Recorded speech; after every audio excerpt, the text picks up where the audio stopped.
Draw a template for a head. Step 2, trace over that and get your basic design.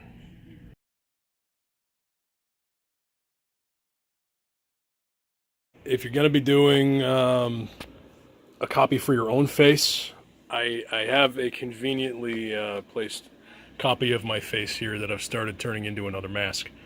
You can use plaster bandages over your eyebrows, put like Vaseline, same thing with if you have a mustache or anything like that, but get a basic copy of your face from about here down to about here. Since this is just going to be a Columbina style mask, we really only need, a very minor area, but you want to have a base to sculpt on so you're not seeping the paper mache stuff all over the place.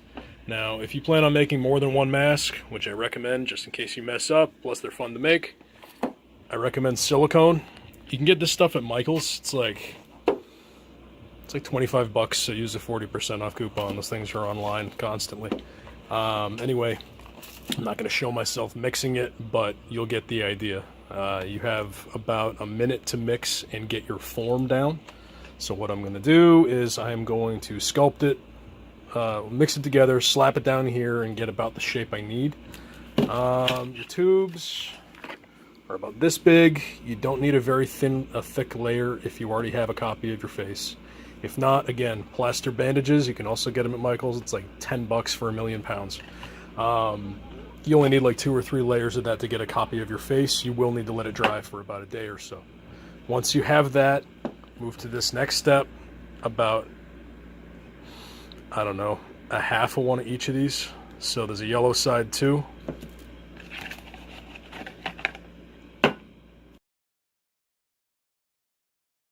Alright, so we're going to pretend that the past few seconds for you has actually been about 15 minutes for me, which it has. So, before you go ahead and do this, if you haven't already, about half of it really only covered, there. You want to make sure you get all the way down to the sides, like right before your ear, so you get complete coverage. And if you don't mix enough, you can put more on. Just be aware you're going to get lines because it doesn't really blend all that easily. The second layer is still a little bit on the goopy side right now, but you can see it's starting to peel. So when you mix this stuff, you really only have about a minute to mix, and then you can quickly flatten it out with a rolling pin, get it however, whatever size you need, and slap it on here. It'll instantly start to sag down. As you can see, it went into the eye holes. I pushed them in a little bit. Now you just want to let it sit. Now, if you need more time, or if you are in a hot climate, you want to put this stuff in the fridge first. So put these in the fridge, let them chill, and you'll get a lot more mixing time. You probably get like a minute and a half to mix, and then 3 minutes to apply. Either way, once you have this, nothing really sticks to silicone that well.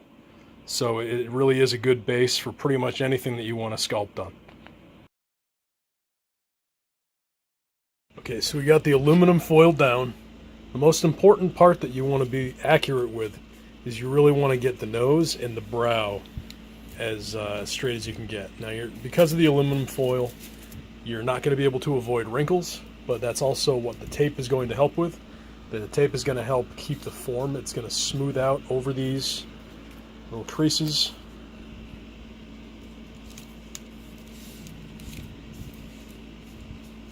It's not perfect, but it works.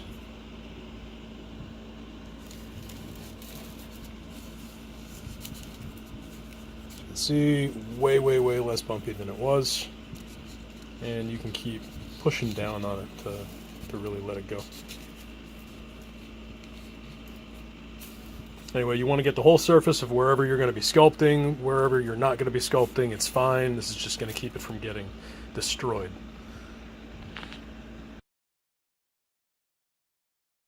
Alright, now, however much tape you want to use, that is entirely up to you. This is the part that's the inverse of what's going to be touching your face. So when you take this off the mold, in about 4 days, let it dry. After about 4 days of whatever you choose to put on here, I'm going to be using a sculpting medium. It is a air dry clay. I don't know how well it's going to work. It's been in my fridge for about a month. I went to ultimatepapermache.com and got the recipe. It worked out pretty well. This was a Bauta that I was working on. I did not wait 4 days, and so now it looks like a tiki. It should be significantly wider. I've already kind of broken it in the middle, trying to push, but it should be about that wide. And it shrunk to about this wide because I took it off the form too early. It was dry to the touch, but you really need to give it the time. So this is unfinished. I didn't put any gesso on it to smooth it out. But this thing is rock hard. I mean, you have to put some real force into trying to break this. So that took probably about 30 pounds of pressure. These things are, they're durable. For paper mache, this stuff is like steel by comparison. Anyway, leave the eyes open to help gauge yourself where you're going to be tapering off the eye holes.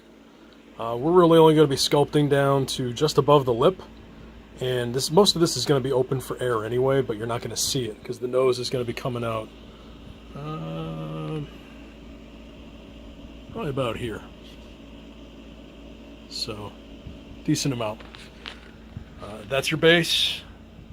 I'm going to periodically take little pictures and images of me sculpting because I don't have anybody here to film this and my hands are going to be disgusting. So I'm not going to get them all over my phone. So using the more aluminum foil, we're going to make a beak form here. We're not going to sculpt the bottom of the beak yet. We really only want the large nose type piece. And we're going to tape it on with more blue tape. Use your reference picture or mine if you're going to be duplicating what I'm making. This looks about the right length, and what you got to remember is you're sculpting over it, so it's going to be a little bit wider than whatever you're sculpting. I recommend about 1/8 of an inch for the thickness if you're using a sculpting medium.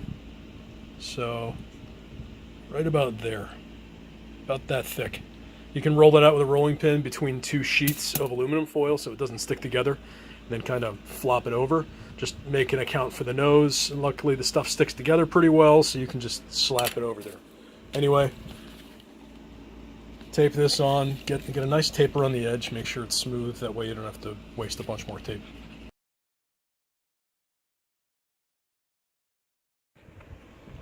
Alright, so what I decided to do was fold a piece of aluminum foil over 4 times and then kind of push it against the side.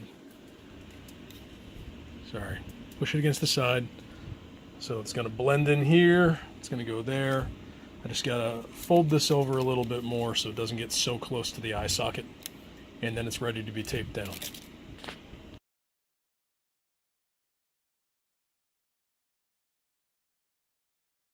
The final step before sculpting you want to check out is the drawing one more time for reference. We're still only worrying about this top portion here. We have the nose coming out to about there.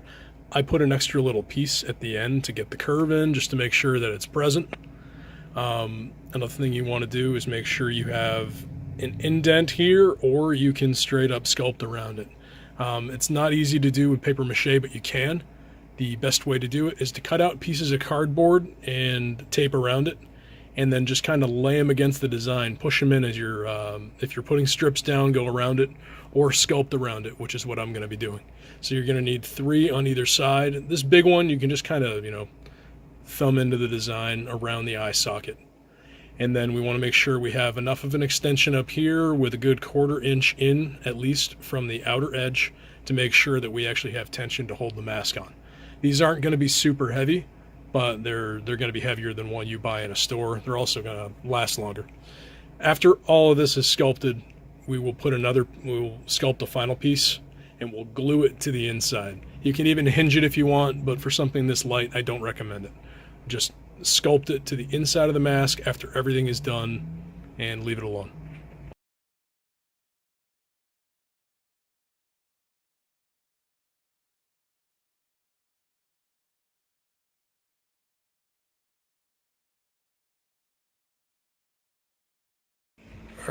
All right. Got it nice and beak-like. See, it's kind of got that raptor-esque form. I know I have a lot under here. I'll be taking some out a little bit more toward when it's dry. But it's coming along. So now what I'm going to do is I'm going to cut out the pieces that need to be darkened up or actual holes in the mask.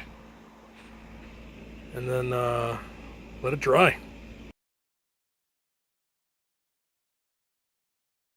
Alright, so I'm done messing with it for now.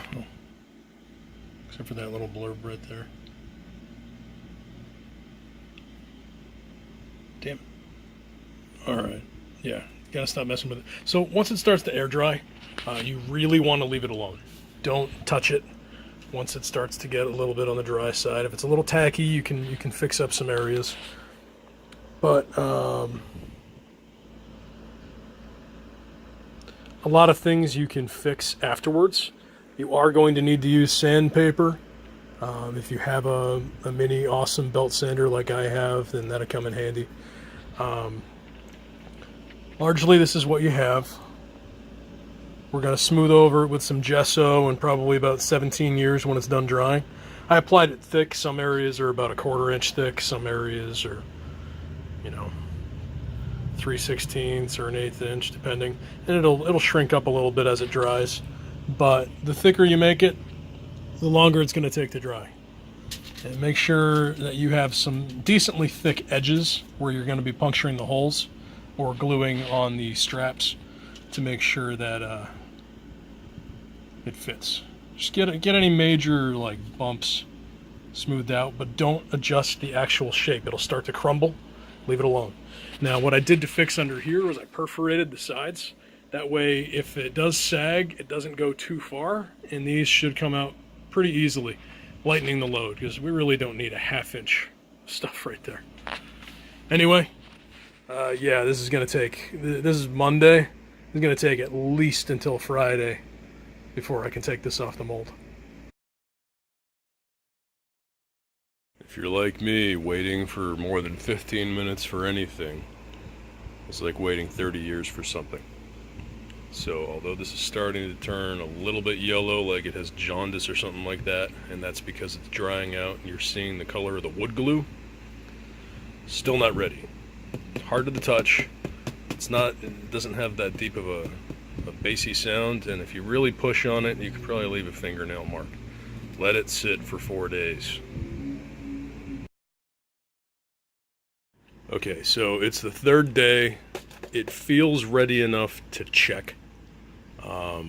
So go ahead and take it off of this part of the mold by loosening up all of the stuff we put on it, the tape and the aluminum foil, and then just check to see how damp it is on the inside. It's probably going to be pretty damp at 3 days, so go ahead and put it back on your form. Mine's silicone, so I don't need to put anything else on there. It's not going to stick to it. But if you use plaster bandages or something else like that, then you're going to want to put tape and aluminum foil back on. Okay, so at 3 days, it's a little lighter on the inside, but I wouldn't say it's damp. I am going to let this sit overnight just until tomorrow, though, before I put the gesso on there. That's a separate recipe. It's very similar to the recipe for the clay, but you don't use the shredded up toilet paper or anything. Really all it's going to do is it's going to add some strength to it, and it's going to make it easier to sand, because as you can see we got a lot of frayed edges here that are going to need sanding. It's pretty sturdy, but it's far from finished. Now if you did this and you're noticing that it is still a little damp on the inside, especially up in the nose area, cut off the nose, not of the mask, sorry, cut off the nose from your original here, and then just like shave off part of this, cut it down, and then stuff it back up in there, and it'll help keep the shape when it dries. Alright kids, it seems to have held its shape well over the last day. I had put it back on this guy here, and when I took it off today it wasn't snug at all, meaning it hadn't shrunk. So what this means is it can now be worked on. So what you want to do is you want to, if you have like a Dremel or something like that with a sanding bit, I recommend it, to remove the extra fraying on the top and get it to the shape you're looking for. Also trim down the sides where you're going to have an edge where it was pushed against the table and whatnot.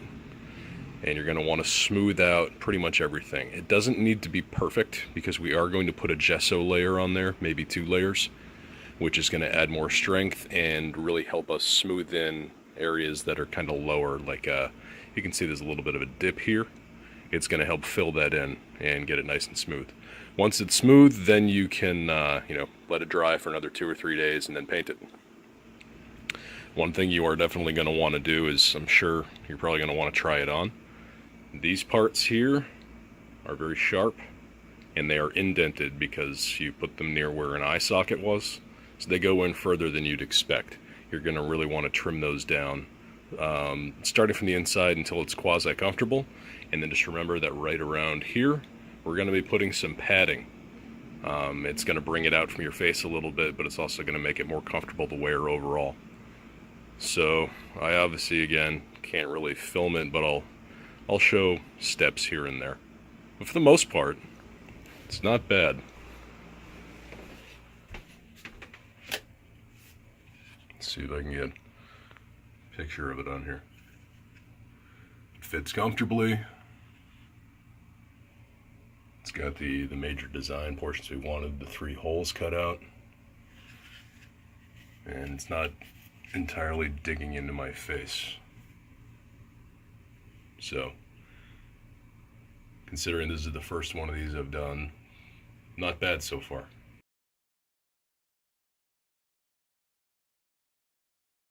Once your mask is pretty much dry, and you've put, I have one more layer to put on here to finish filling in gaps, but we can see it's pretty much taken care of. I like having a little bit of a rough brow for the final paint, because the paint will fill in some of the gaps too and clean up some of these stripes we see. You could sand it if you're a stickler for detail, but this is supposed to be like bone. Bone is very, very imperfect. Key point, new skull here. See those little imperfections? Bone isn't perfect. Old bone, very imperfect. So if you want to add a little bit of character to your mask, you can leave some of these little details unfinished. Again, putting on the final layer of paint, I'm going to do one more layer of gesso too, is going to make things smoothed out a little bit more, but the texture just gives it that more authentic feel. Now what you're going to want to do before it's completely done and you finish painting it, we wanted to put a little bit of a jaw on this. So you want to make a form out of really whatever that's not going to stick. I prefer aluminum foil because it's really going to hold its shape. And you want it to fit in here. So I have more cramming to do. You want to have a good 1/4 inch on the inside here because we're going to use more of that kind of the paper mache clay for this. And we're going to sculpt over this to get our beak and put it in here. And then after everything's said and done, we're going to glue it in. But this is where you want to get your final shape.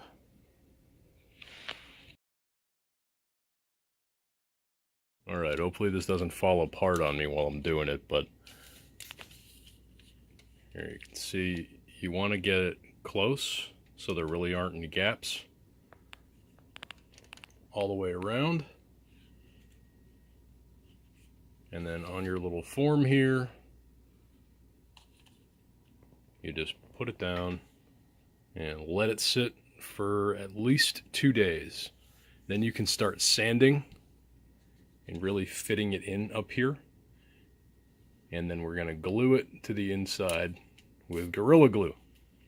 because that shit will hold anything. After 24 hours, I just wanted to give you a brief idea of what it is. This is not glued in here. I jammed it in here. It will be glued in at some point, but I just wanted to make sure that it would fit because I'm paranoid about everything that has ever existed, including stuff that I'm working on. Let's see, I need to trim off some of that because it's uneven, but that's to be expected. This is going to be thicker than the rest of your mask just by default because it's such a small piece. Which is good because if there's anything that needs to be trimmed, you can do it afterwards, after it's done drying.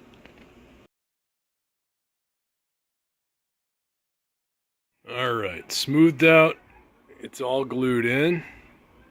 Now all I need to do is paint it. Now remember, ravens have a black beak, obviously, but it's tapered off right around, hang on. Right around here, but the entirety of the lower jaw is all black.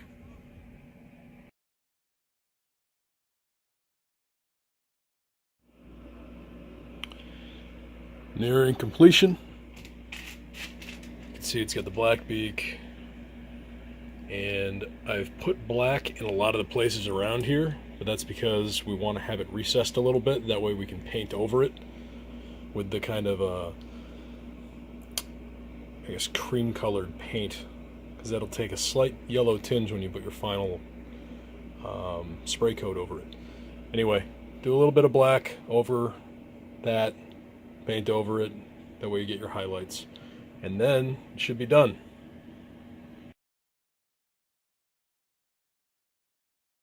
Right, here's the final piece. See, it's got that nice, slightly yellowish, creamy tinge to it. Because we painted black underneath it, it's got little flecks of black underneath that kind of break up the pattern and make it look a little bit more lifelike.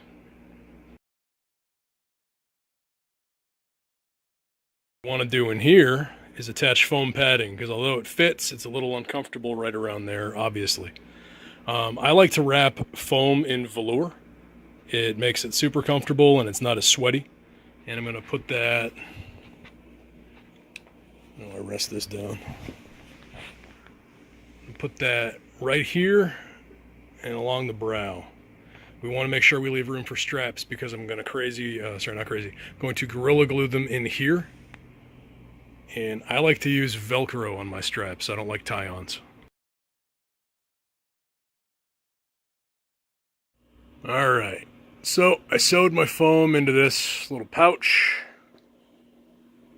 made from this, I only had 1/2 inch, so I had to cut it down, I had 1 inch, I cut it down to about between 1/4 and 1/2 inch foam, sewed it in here. You can see the straps having the glue on them, and then because it's bowed in one direction, I'm going to glue that right in here using this stuff. Lots of it, don't be afraid to use too much. This stuff will glue fabric to pretty much anything. It's a little bit gummy and you want to use it quickly, but this is definitely what you want to be using if you're going to be gluing padding on the inside of anything. Alright, there it is all glued in. I got some mesh type stuff too. Glued it in there over the holes, that way it's a little bit darker. It looks really good over the eyes. Yeah, it's done.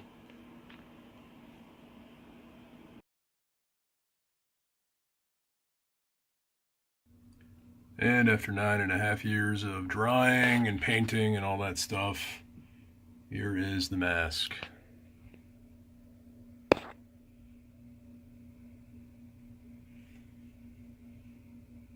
With the Velcro, it's really secure, it's pretty lightweight. You can see this does really well over the eyes. Does okay by the nose. I might add another layer or two there, but this is essentially done. It's comfortable to wear because of the padding I put in. Good to go.